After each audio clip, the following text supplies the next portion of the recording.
OpenAI has released a sweeping set of policies that they claim will protect American workers from the economy-shattering implications of artificial intelligence. Now, Sam Altman has never given us any indication that he's given a damn about the average American worker and how AI is going to negatively affect them and their jobs. But considering the fact that their little policy suite here was unveiled on the exact same day, the New Yorker published a pretty explosive expose about OpenAI's CEO Sam Altman. Well, we should consider whether this is anything more than a publicity stunt. So let's get into it. Now, Altman has long been a controversial figure on the world stage, and it's for a litany of reasons, right? So here's one of the biggest.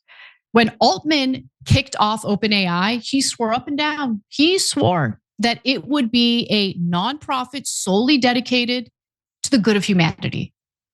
Sound familiar? Sounds like typical Silicon Valley, oh, this technology will democratize A, B, and C, and the world will be a better place. Is the world a better place because of Silicon Valley? I don't know.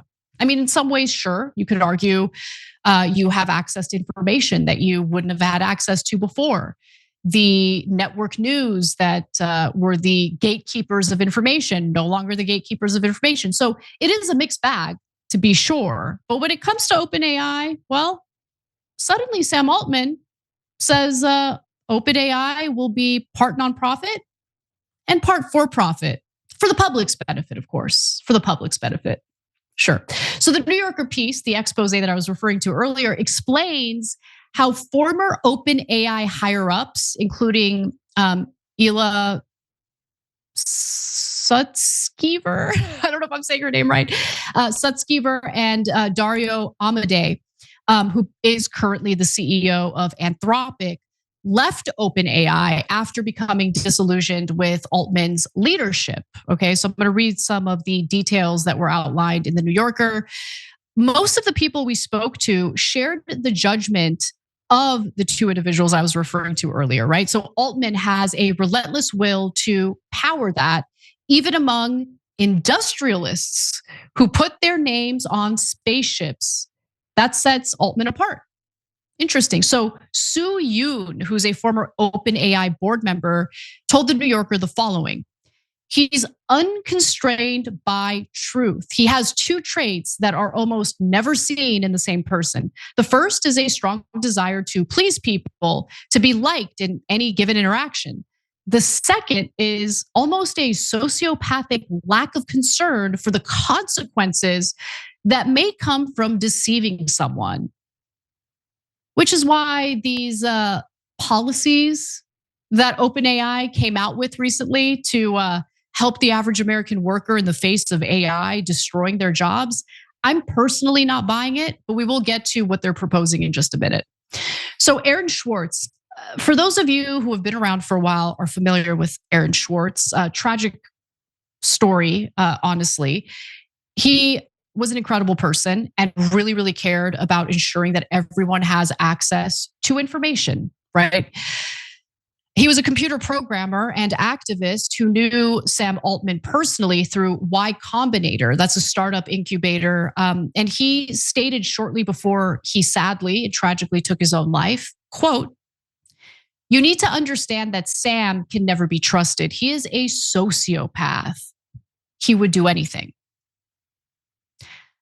I didn't know Aaron Swartz personally, but I really respected him and valued who he was as an individual and what he was fighting for. I trust him way more than anyone else outlined in this story, okay?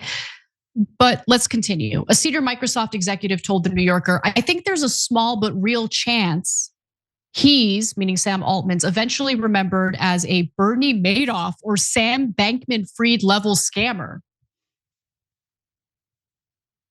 Maybe get a little more specific and elaborate on what you mean by scammer, okay? Now, over 100 people were interviewed for the New Yorker's piece. I highly recommend you all read it for yourselves. But Altman himself was interviewed multiple times. And to reiterate, on the exact same day that the New Yorker expose came out, OpenAI announced a plan to protect American workers from artificial intelligence. Simultaneously, Axios published a piece titled Behind the Curtain, Sam's Superintelligence New Deal.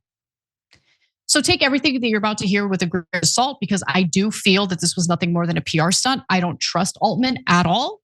But you should know what they're proposing here. So apparently Altman has become so worried about the adverse effects of artificial intelligence. I mean, he's never given any indication of that previously, but okay.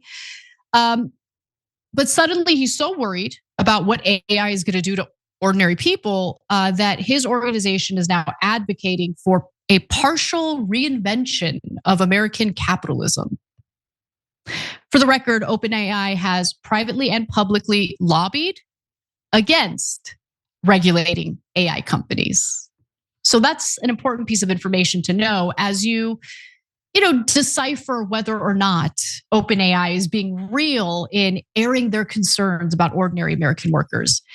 So here's what Altman's AI New Deal consists of, okay? So this is from a 13-page proposal. Here are a few marquee policies. So it's not all of it, but these are the policies we chose to highlight.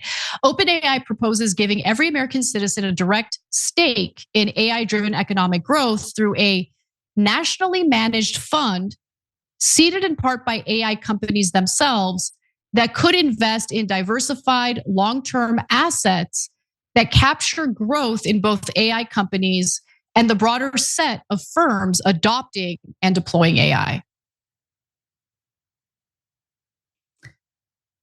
So you want Americans to invest more in the technology that's stealing their jobs. Okay, all right, let's keep going.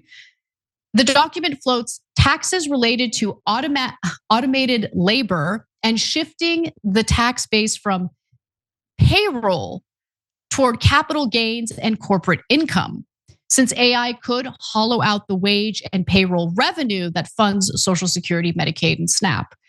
I don't think he's being genuine about any of this, but I support that.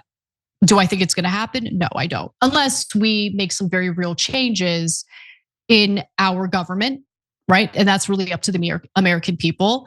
I don't think they're being genuine in proposing something like this. I think OpenAI is under the accurate impression that there's no way in hell this is going to pass Congress, but let's just keep going.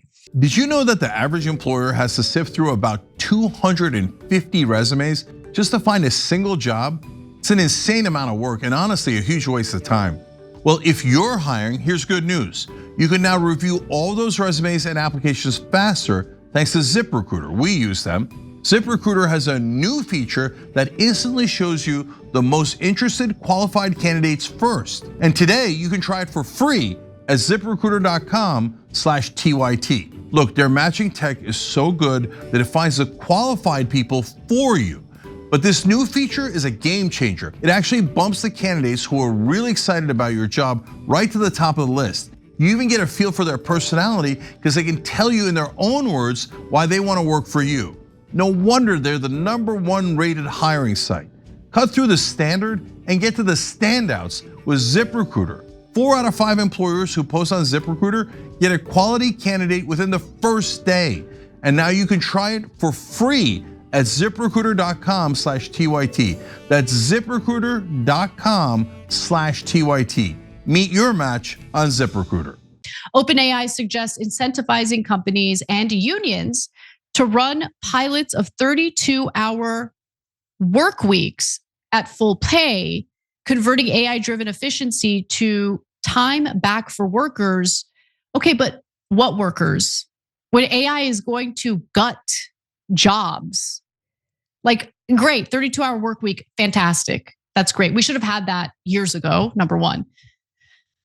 But the problem here is the lack of jobs. So let's keep going. What else are they proposing here? The plan frames AI access as being as foundational as literacy, electricity, and internet. Oh, how self-serving.